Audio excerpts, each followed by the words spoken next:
Hello guys, welcome back again sa ating YouTube channel, no, The Action Man. Una sa lahat, mega love shoutout po sa lahat ng mga kakampeng at sa mga hindi man mga kakampeng. Kung interesado ka sa bidyong ito, patapusin mo na hanggang dulo at huwag nyo nang kalimutan na i-like at i-share ang ating video para malaman naman ng ilan sa ating mga kababayan na nagtutulog-tulugan sa katotohanan. So muli naman nagbabalik ang nag-iisa nyong host na si The Action Man para magbigay ng komentaryo at reaksyon sa mga mainitang issue ng bayan. So ito mga ka-action, no, gusto ko lang ho na i-share sa inyo isang public teacher ho mga ka-action na kung saan dumulog at nagkwento po sa Senado at sa harapan ni Lolo Nyo Bato. Dahil nga po daw sa na-recruit naman ng itong mga anak bayan daw na sinasabi ng isang teacher at umiiyak po ito na nagkwento at 5 years ago na daw na hindi nakikita ang kanyang anak.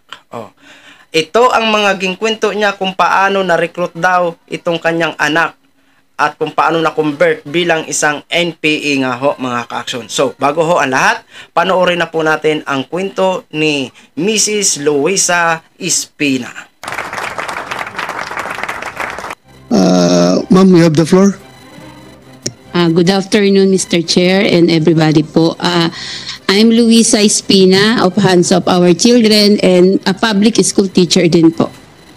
Ang anak ko po na-recruit ng anak bayan sa edad na 16 years old.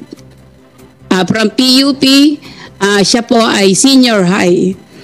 Same ng mga pattern recruitment ng mga nagsalita na former, ganun din po, former rebel, ganun din po ang nangyari sa anak ko.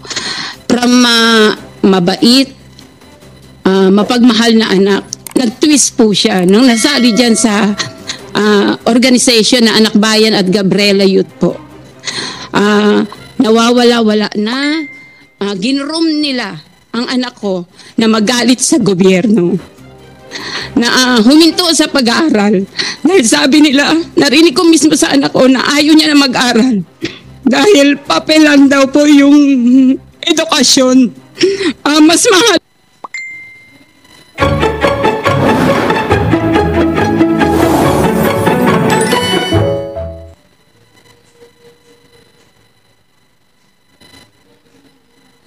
Mag-Vicks Inhaler for fast relief mula sa paradong ilong. May lakas ang boses ko! Vicks Inhaler. Halaga daw at mas maayos daw yung pinag-aaralan nila doon sa sinarihan niyang organisasyon. Hanggang sa nawawala December 2018, lagi pong nawawala ang mga kabataan dahil yan po ay anibersaryo ng CPP. Inakyat ang anak ko sa Davao, sa Mindanao po, bilang NPA.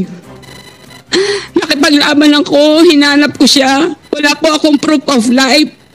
Walang, sinabi ko sa anak bayan na hindi na biro yung pagkawala ng anak ko.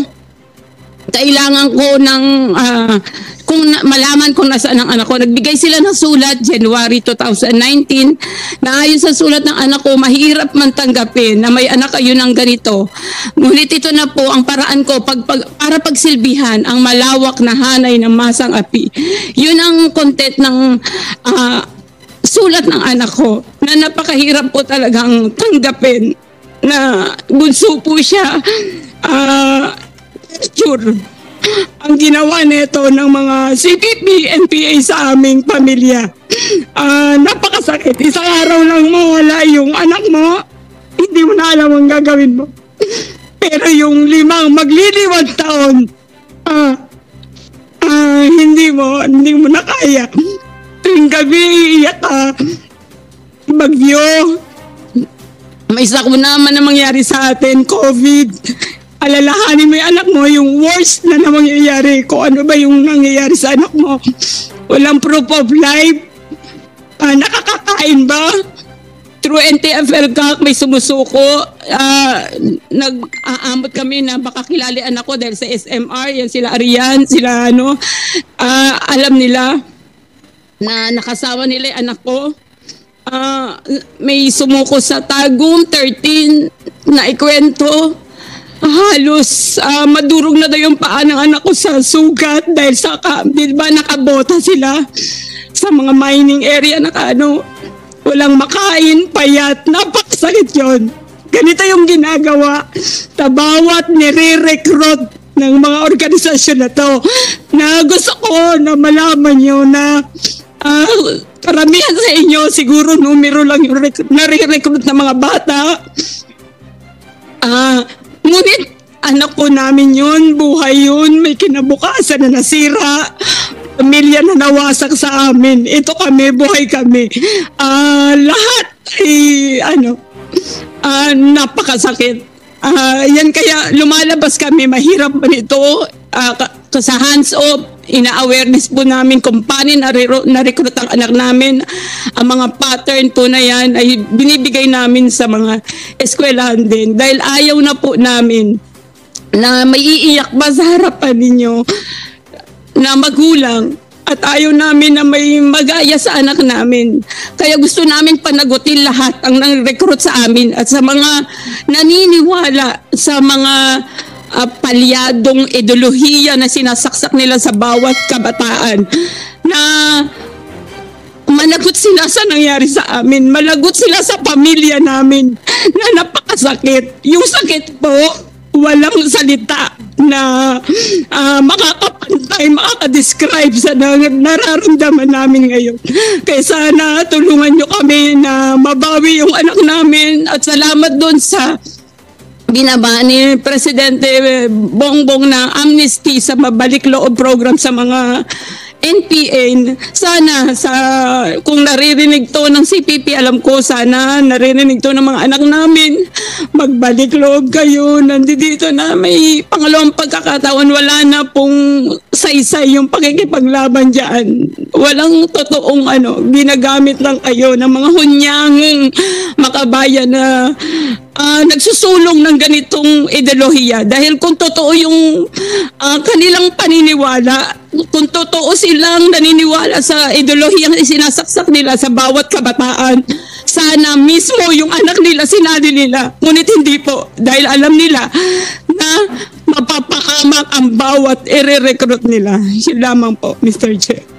So yun na ho mga ka-action, no, nakakalungkot naman ang pangyayari sa bilang isang ama, at ang nararamdaman ko po, ang nararamdaman ni ma'am, no, na hindi naman niya ginusto na magkaroon siya ng anak na magkaganyan, na maging anti-government.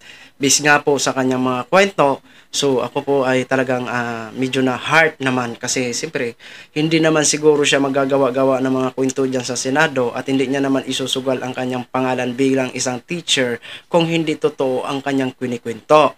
Ngayon, Bato de la Rosa, ito na ang panahon mo para hindi naman masayang ang sweldo ng taong bayan sa'yo.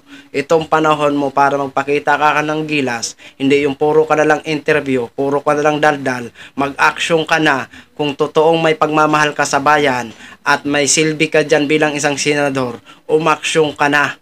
Ngayon, kung hindi ka mo kayang umaksyon, mag-ukoy-ukoy ka na lang i-interview mo dyan, kasi nagmukha na tayong kingkoy-kingkoy sa Senado ho, no? So yun lang ho mga ka-action, mga kakamping, no, share ko lang ho sa inyo. Maraming salamat po sa ating mga viewers, Luzon, Visayas at Mindanao, all over the world. Ako po ang inyong lingkod, si The Action Man. Have a good day, everyone. Beautiful.